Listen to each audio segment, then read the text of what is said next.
this was a clear example of character assassination and defamation. And if I put it in correct way, a hate crime committed against not only me, but even the students, even the other Indian students who supported me, who voted for me. Even they were targeted. Excuse my language. In front of the polling booth, mm, fellow Indians who supported me were named as scumbags, cronies, Hindu fascists. I am your host, Advocate Shreya Agarwal, and I welcome you to the show. Namaste. Karanji, can you be telling us a little bit about your background, where you hail from? Namaste, Shraji. I come from an agrarian state of Haryana. I come from a middle class family, and I'm the first university graduate who thought to travel to London from an institute where Dr. Bhimrao Ramji Ambedkar studied, and to see, learn, follow his path, and flow back to my society in whatever capacity I can. So, yeah, but this is a brief that why I endeavored to come and study at the London School of Economics. Speaking of universities in the UK, they all claim to invite diversity. They all say that they want that they have an inclusive environment, that they welcome diversity. But in your, the open letter that you did describing, and you have said that it is some individuals who could not bear to be an Indian Hindu leading the LSE Student Union. Who exactly are people and what really happened over there? Can you tell us the sequence of events? Diversity is respected, celebrated until you're just giving them money. The moment you become an active and engaged individual on campus, questions are thrown at you. People start with different thought process altogether. So there's a difference between we being considered as cash cows and the way things are working out. So I was actively involved during my studies at LSE in student welfare activities, and I thought and aspired to be running for the general secretary elections. Everything was going well. I was receiving support from students across the nationalities.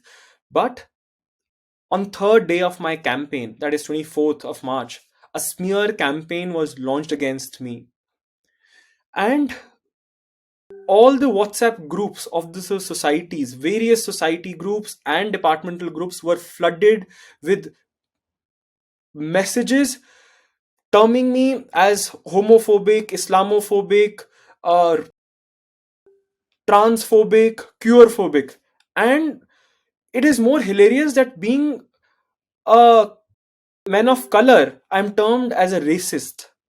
And things become more worse when I was called names on the campus. So we need to think that, draw a line between freedom of speech and expression and what was actually done. This was a clear example of character assassination and defamation. And if I put it in correct way, a hate crime committed against not only me, but even the students, even the other Indian students who supported me, who voted for me. Even they were targeted. Excuse my language. In front of the polling booth, mm, fellow Indians who supported me were named as scumbags, cronies,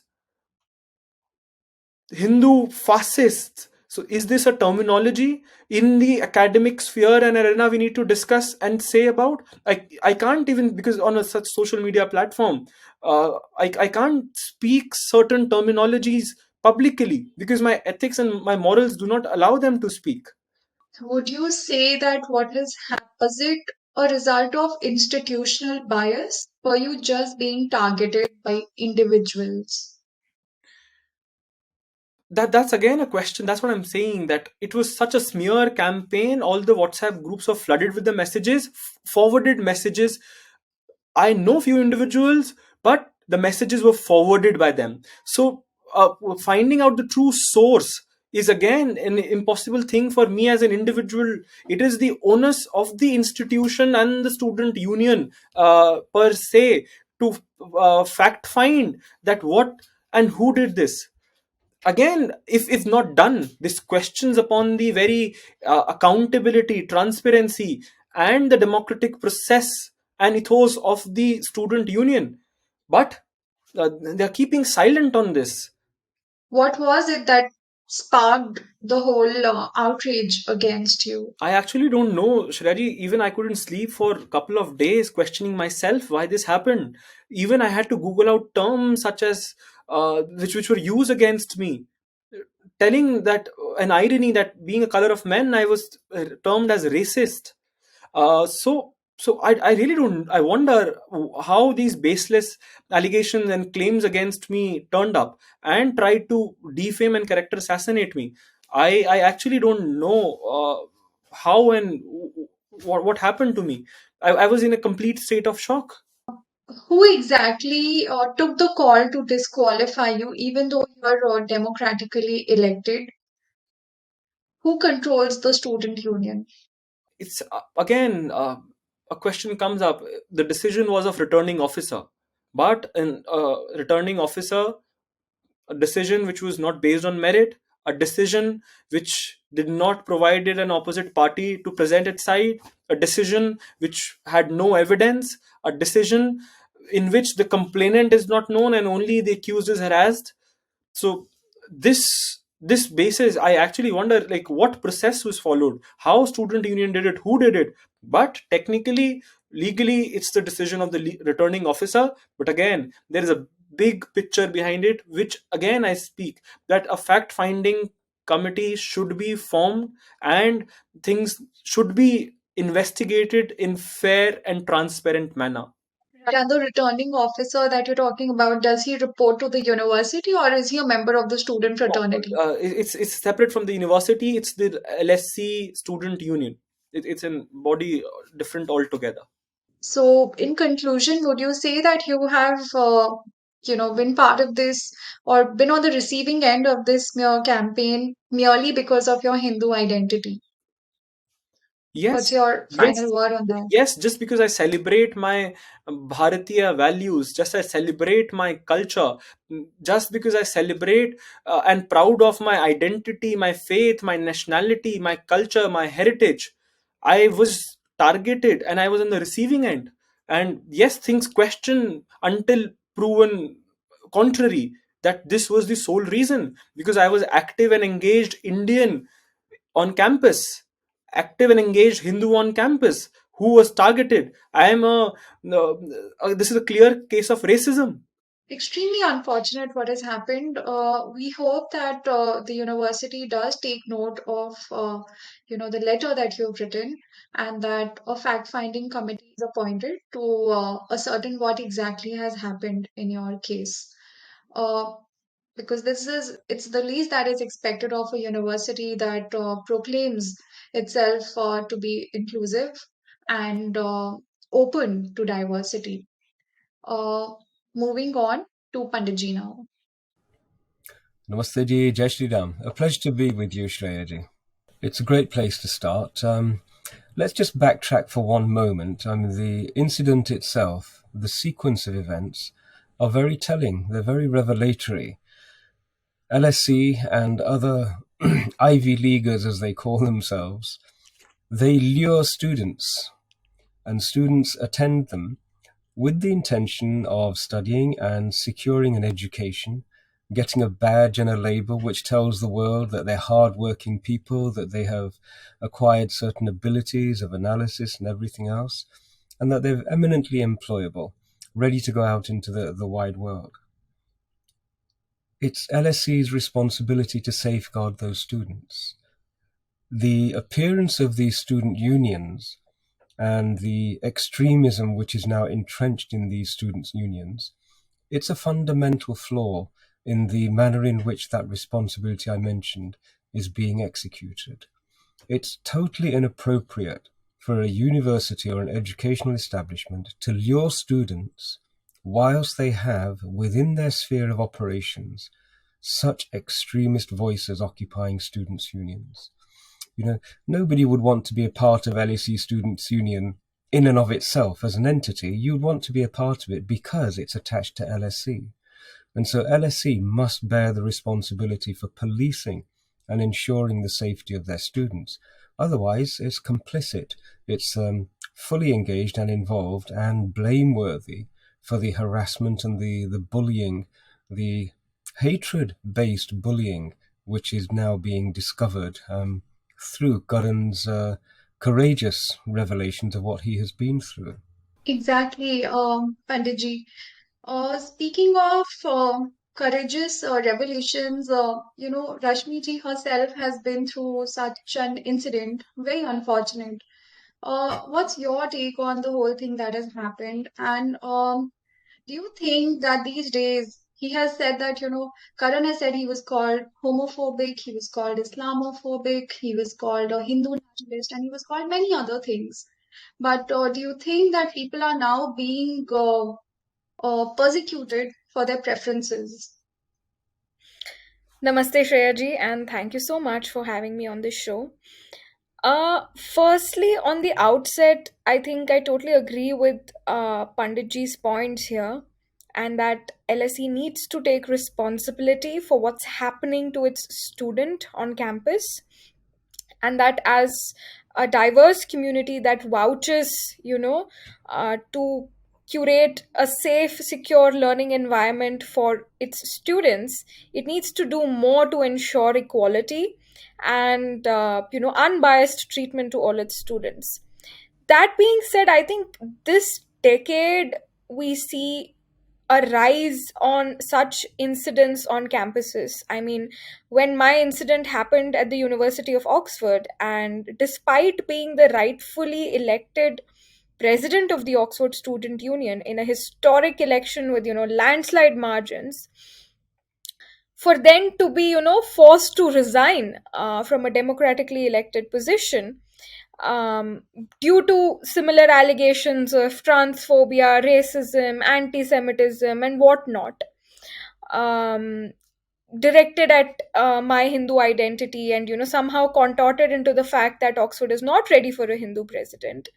I think that shows that there is a deeper undercurrent of institutional bias and lack of instruments to deal with it.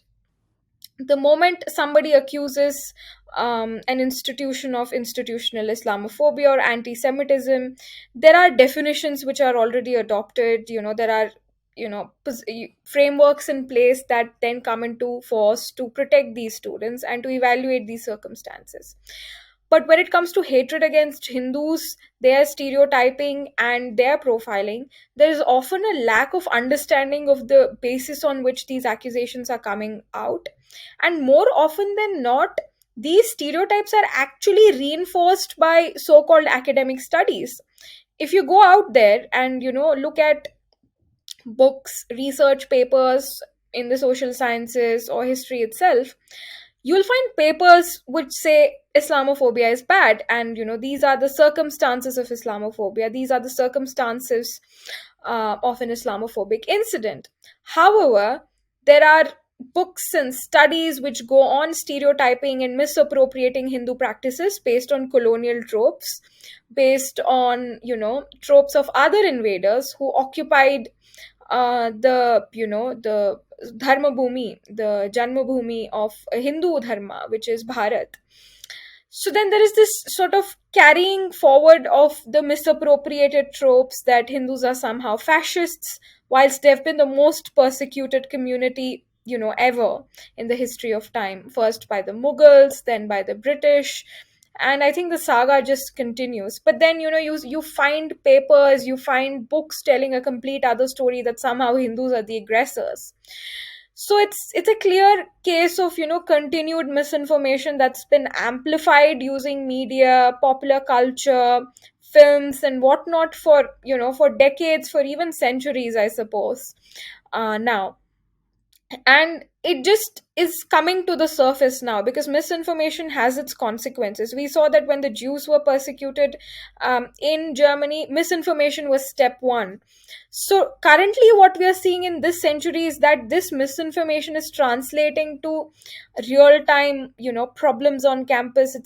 It's resulting in, a Rashmi incident on an Oxford campus. It's resulting in a Karan incident at the London School of Economics. I think we also had another student, Tejaswini Sudhakar, come out on Twitter yesterday evening saying that she was harassed on LSE campus for supporting Karan in his, campaigns. So it's also an independent case of harassment, bullying of another Hindu student of Indian origin on an academic campus. And you see that all this kind of finds its basis in this single rooted sort of campaign that's been perpetuating for a very long time now through different mediums. That being said, I'd like to say that it's not just, limited to the United Kingdom. We saw what happened at the Rutgers campus in the United States.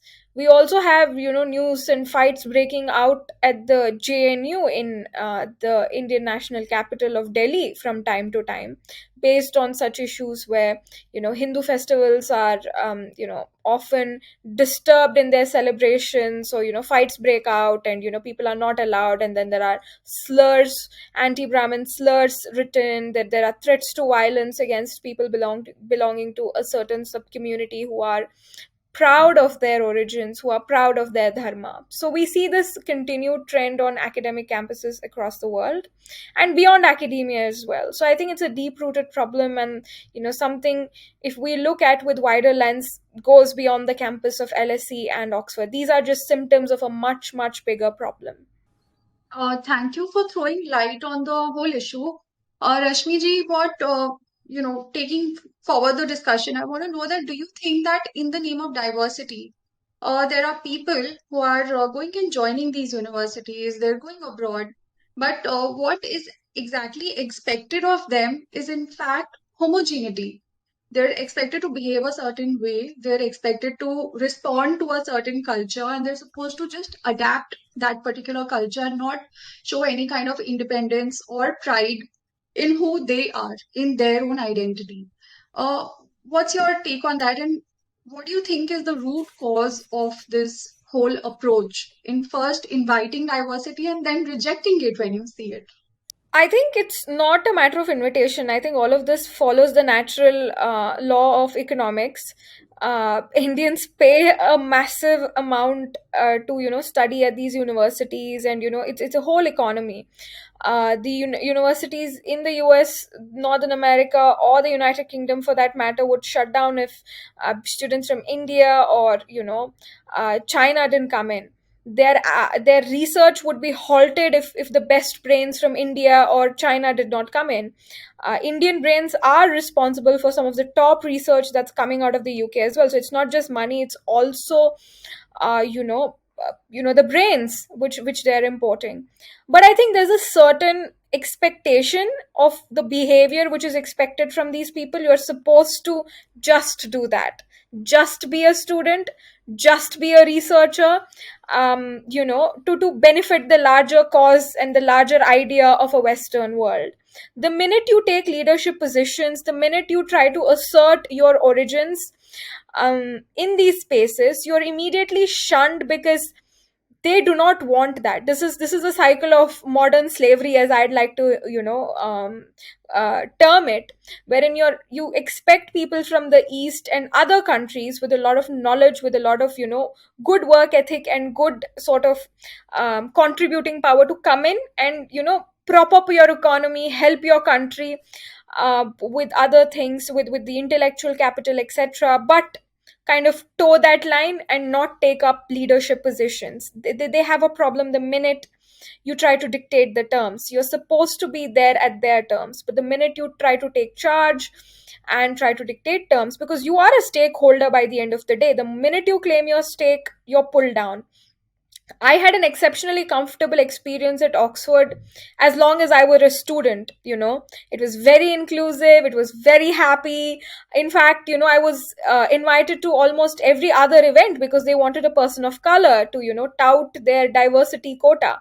I was a part of every other, research group because I was one of the most hardworking and, the most research goal oriented people at on campus. But the minute I became president, all of this was out of the, thrown out of the window.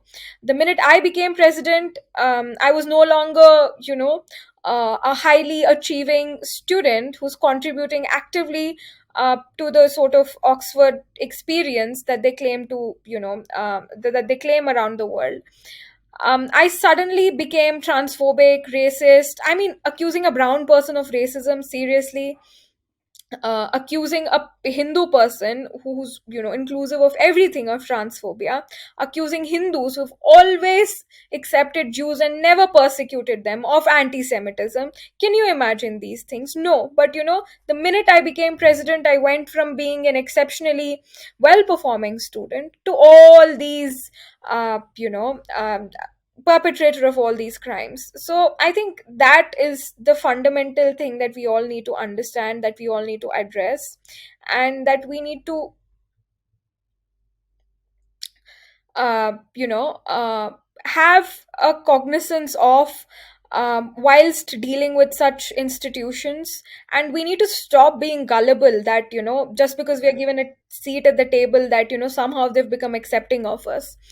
It's a new way in which, they've found means and ways to, make use of the benefits that we bring to the table, of the, of the added sort of fame that we can bring them, but that's about it. The minute we step out of that line, then it becomes problematic. So we need to stop being gullible and start calling these things out for what it is. I'd be inclined to agree with you, Rashmiji. I've been in this country for a long period of time, and you're absolutely right.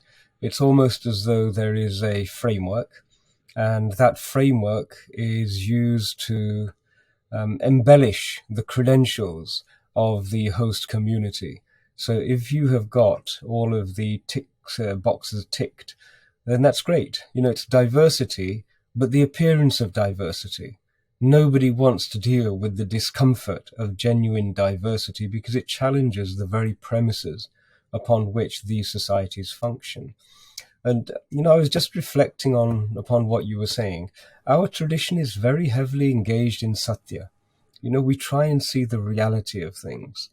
And you can't help but chuckle when you see that the London School of Economics, which paints itself as a pinnacle of economic knowledge and guidance, is in the United Kingdom, which is plummeting in most of the indices to do with the society and its successes.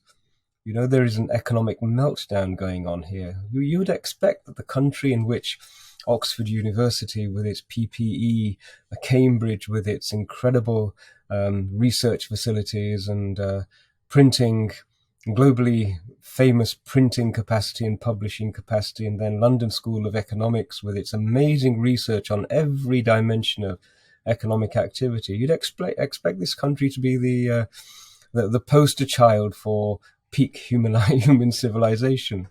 And yet when you scratch beneath the surface, suddenly you find that what has been sold, especially to international students, is potentially an untruth. That they come here with an intention to reach a pinnacle of understanding. And what they discover is actually a sham. It's a house of cards. It's almost like a deceit, a palace made of words. And then when you dig a little bit deeper, you find that the people who have themselves been maintaining and running, and then you find that the people themselves who've been maintaining and running these institutions, their morals, their character, all of those important things that an education is intended to imbue a person with, they are sadly lacking. We have a perspective in our Sanatani tradition that every human being is born as an ansh of divinity. How does a person who is a fraction, a glimmer, a spark of divinity become so racist and so toxically supremacist, so hate-filled, that they can't bear the idea that a person of color is actually prospering. How does that happen? It's a process, and it's a process which is institutionalized. It's a process which is perpetuated, and it's a process whereby hegemony is maintained. And so I think more and more of our young students are realizing this. It's only a very short question of time before the reality of the countries which claim to produce the most educated people in the greatest numbers is totally at odds with the conditions of those very societies and communities themselves. So this is part of the learning experience, and I'm hoping that your experience and now Karan's experience, added to the experience of many other people who have, for whatever reasons, not been able to be so courageous, they have not been able to articulate what they have been through.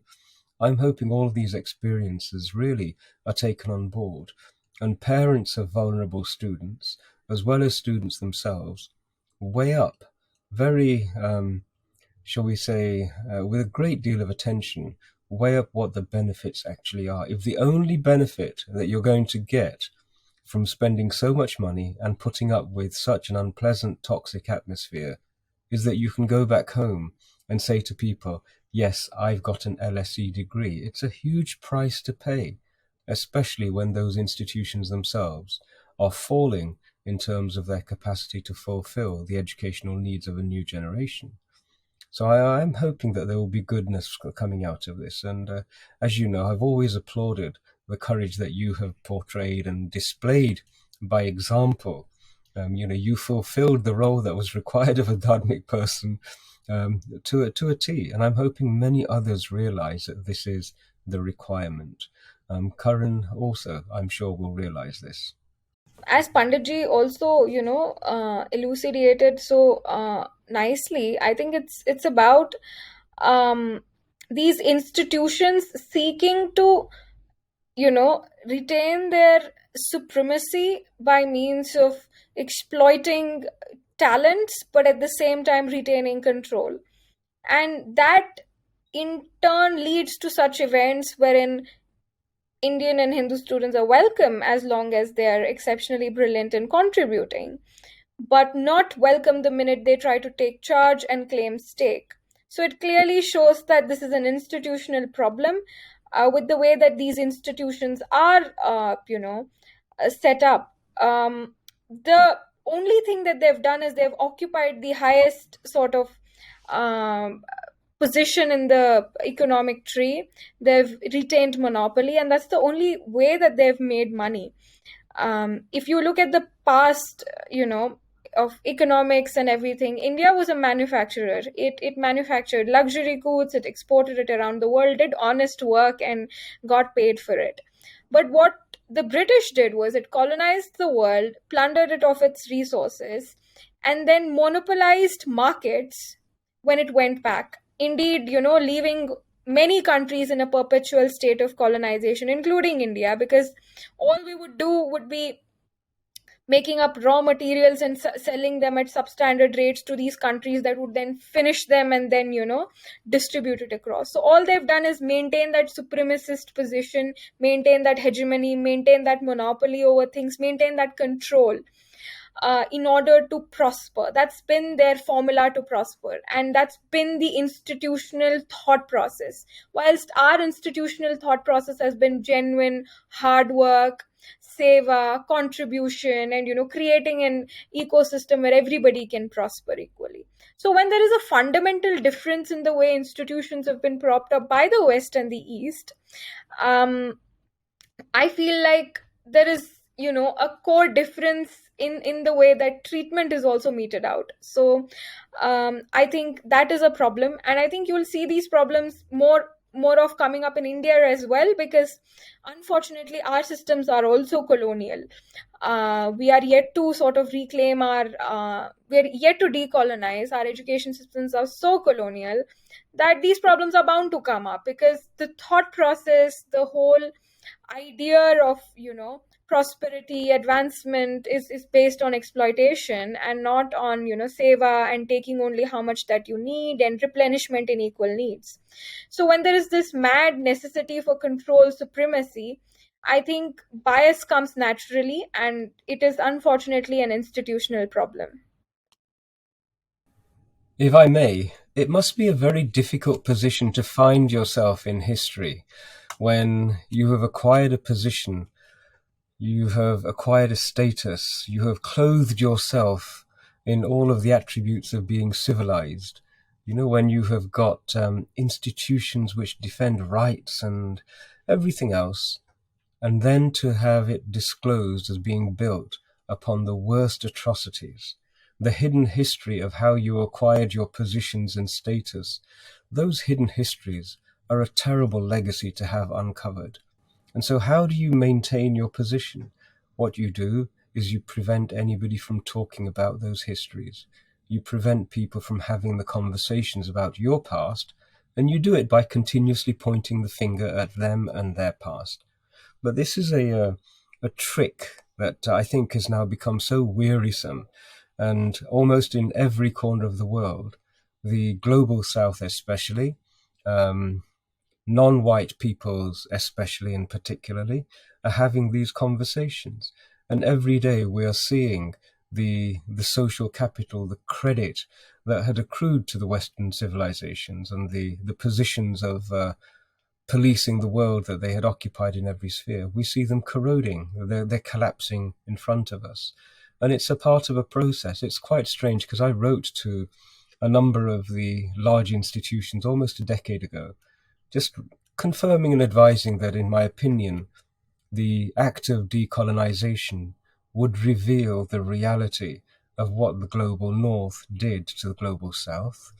And it would be the honest thing to accept it and to open up genuine engagement rather than being dragged over the furnace, over the coals, fighting, screaming and kicking, desperate to hold on to undeserved credit.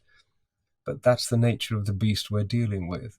This whole notion of actually owning up to it and acknowledging one's responsibility and becoming part of the solution, it shows no signs of appearing. Only last week, and perhaps your viewers would be interested to know this, only last week, the Pope, the head of the Roman Catholic Church, has just revoked the doctrine of discovery.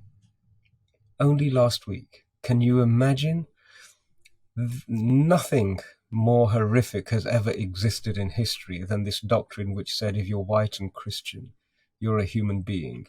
And if you're not white and not Christian, then you don't have any rights whatsoever to anything, not even your own existence on this planet, because you weren't a person. Your viewers are probably going to be interested to know that that doctrine of discovery is still a part of American law. It hasn't been repealed from American law. It was actually used in 2005 to further suppress the native indigenous people of America. And so they have a long way to go. And the only way we take the whole of the world and all of humanity to a position of reconciliation is if we speak at every opportunity when we see these institutions perpetuating their institutionalized hatred and contempt for all things non-white, non-Christian. And so this has to happen, and I would appeal to every person who's watching, and certainly those of the student fraternity, to step forward and be a part of detoxifying the world from this colonialist attitude. The Pope issued a papal bull, an edict, a Christian fatwa, which basically said to white Christians, go out into the world, and anywhere you encounter a land where there are no Christians, you can acquire it and assume it's yours. You have the right to own it and all the people and all the animals and all the resources. And that was it in a nutshell. And it's because of that doctrine that Columbus set off to the west in search of India. Remember, it was India he was looking for, that land of fabled riches.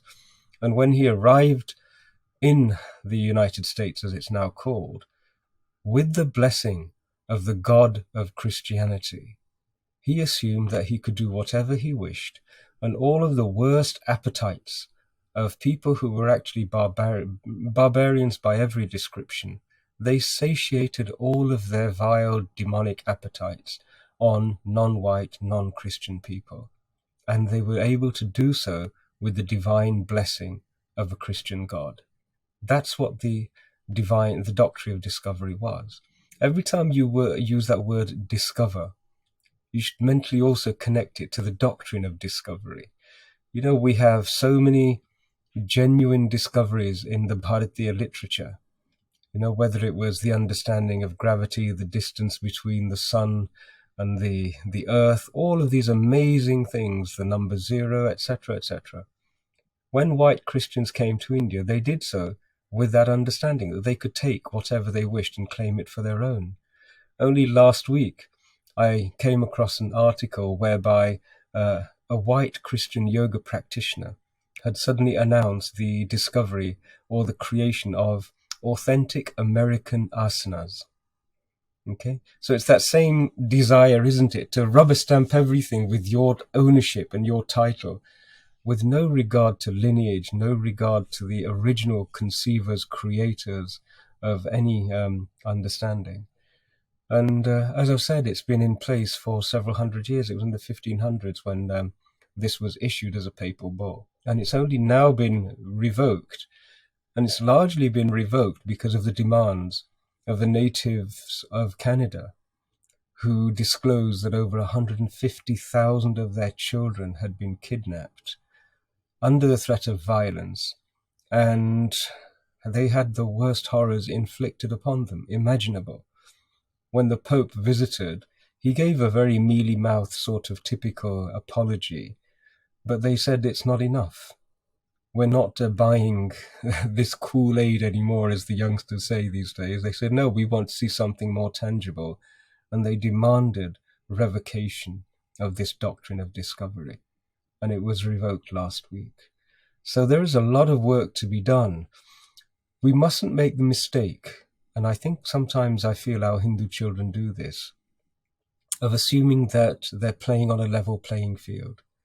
You know, they ignore sometimes the drivers and the momentum, which is moving human history forward at this moment in time. There's a huge amount of violence. There's a history which we really need to connect with so that we can make sense of why these things happen.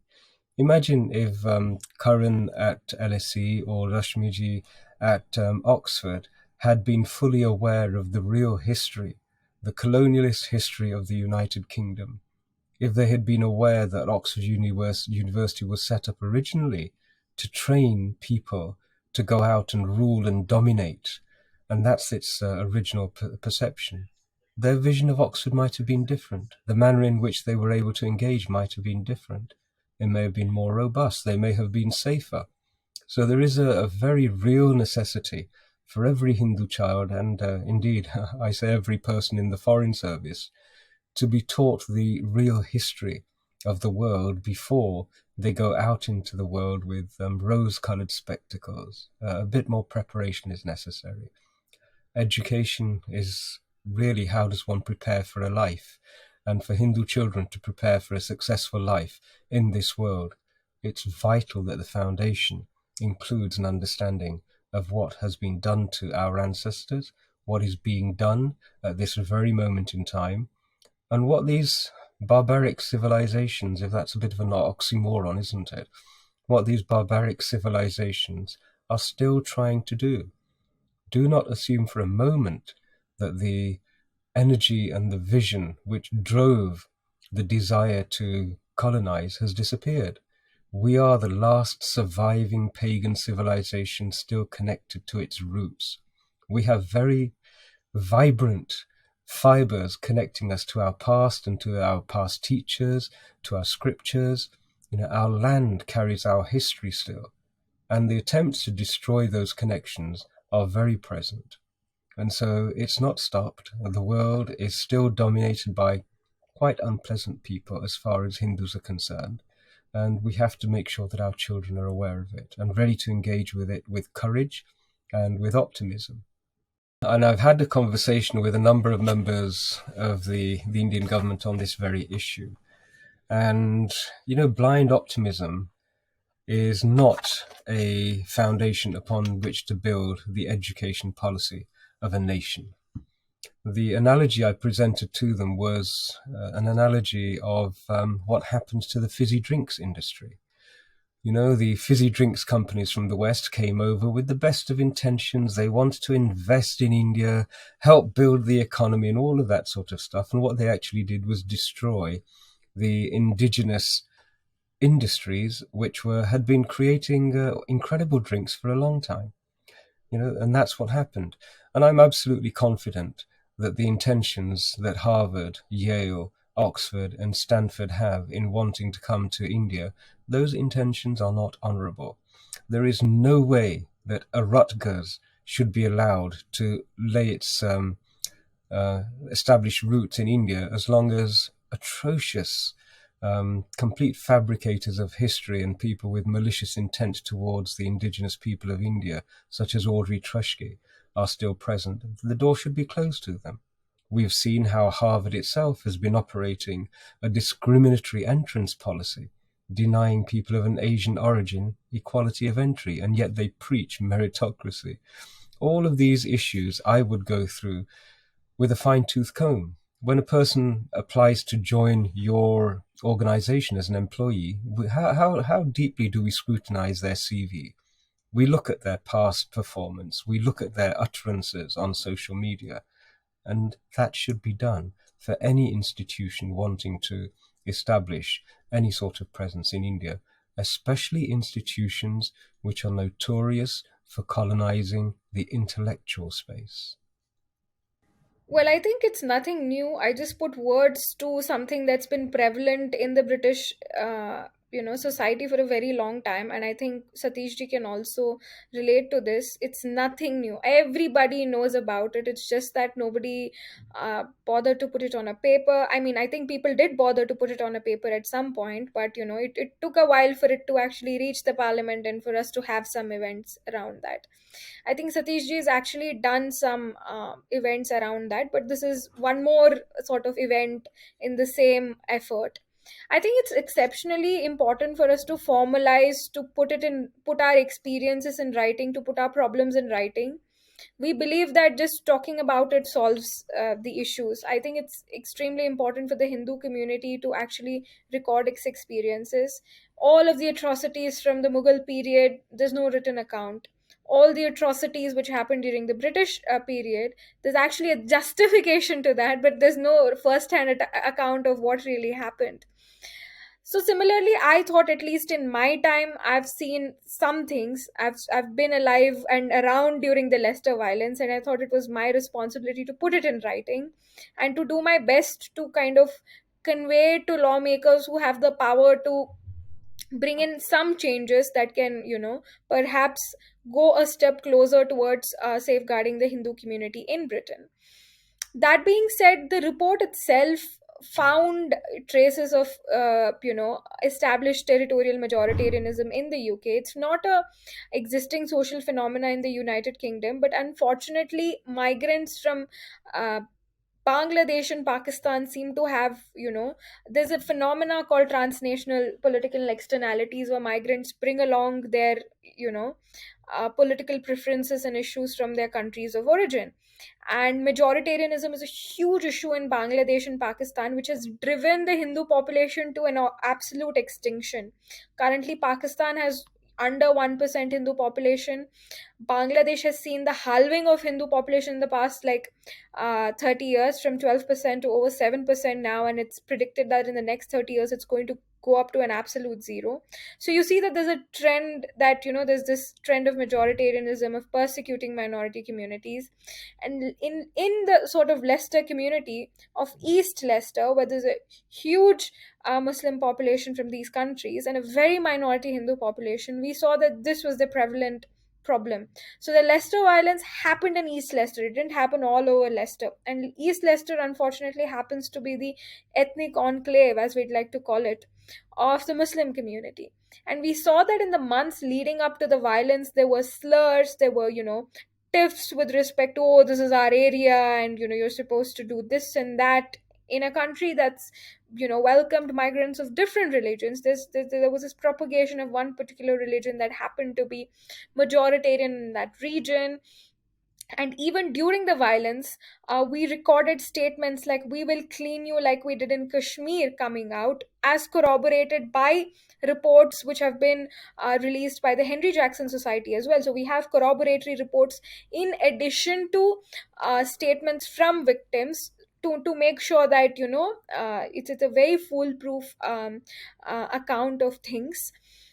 We see that these genocidal tendencies and tendencies of majoritarianism are becoming prevalent, and it's extremely concerning because Hindus are a micro minority in the United Kingdom who are exceptionally well educated, gainfully employed, and hence ill equipped to deal with violence. I often feel that people who are gainfully employed and exceptionally qualified, unfortunately, are extremely ill equipped when it comes to organized violence. And organized violence becomes a specialty of underemployed, not gainfully employed, high prison population, tendency showing communities in society. So this was our overall understanding of the Leicester violence and the circumstances behind it. And we feel that such circumstances can flare up in the future if sufficient sort of safeguards are not put in place. I was present when the violence was happening in Leicester, and I was also present when Rashmiji launched her report in Parliament, for which we're very grateful. It was necessary to be able to record the incidents in detail, which her and Chris Allen, the co-author, actually managed to capture very well indeed. Now, this notion of territorial majoritarianism, I think of it as ethnic cleansing. That's the old-fashioned word, ethnic cleansing, where you get enough of your people, who you think of as your people, to go into an area, to secure their presence in that area, and then drive out anybody who you think of as the other. This is the exact nature of the phenomenon that we're seeing, and it's not a new phenomenon. The Kashmir example is there for all of us to see. The Bangladesh example is there for all of us to see. And what we're seeing now every year, increasingly, whenever there is a Sanatani festival, going through areas that it always has gone through, but where the demographic has changed slightly, there is a violent reaction. And it's being asserted now openly that these are not Indian areas. These are not areas occupied by Indian citizens who have equal rights in front of the law. These are areas where a community, the indigenous community in fact, have been removed. They are being ethnically cleansed in front of us. And that's exactly what happened in Leicester. Now, because Rashmiji and two other independent organizations have documented exactly what happened in Leicester, the onus and responsibility now really falls on government, because we do delegate our individual safety and collective safety to the government. This is why we pay taxes, so that they will actually offer us protection through the provision of a police and security service, and we will not take up arms in our own defense. But I think the scenario that we're now having to consider is, how does the Hindu community respond to a scenario where their personal safety is being compromised, where their ancestral homes are being subjected to such violence that they are being driven out, and the state is not offering the protection that it should do? This is the burning question in front of every Hindu now. And I think that we need to deal with this and address it with a sense of urgency. Policymakers should also take note that this is a clear development, and that if they don't factor in some sort of response to it within the framework of law, within the framework of civil consent, then alternatives will naturally appear. And nobody wants to see violence, uncontrolled violence, and mob rule on the streets. So the ball is really in the court of the state, both here in the United Kingdom and in Bharat. So it's been a pleasure. Thank you so much, Shreyaji. I look forward to our next encounter. Best wishes. And Rashmi Vade, thank you so much as well. And do continue the wonderful work you're doing. Jai Shri Ram.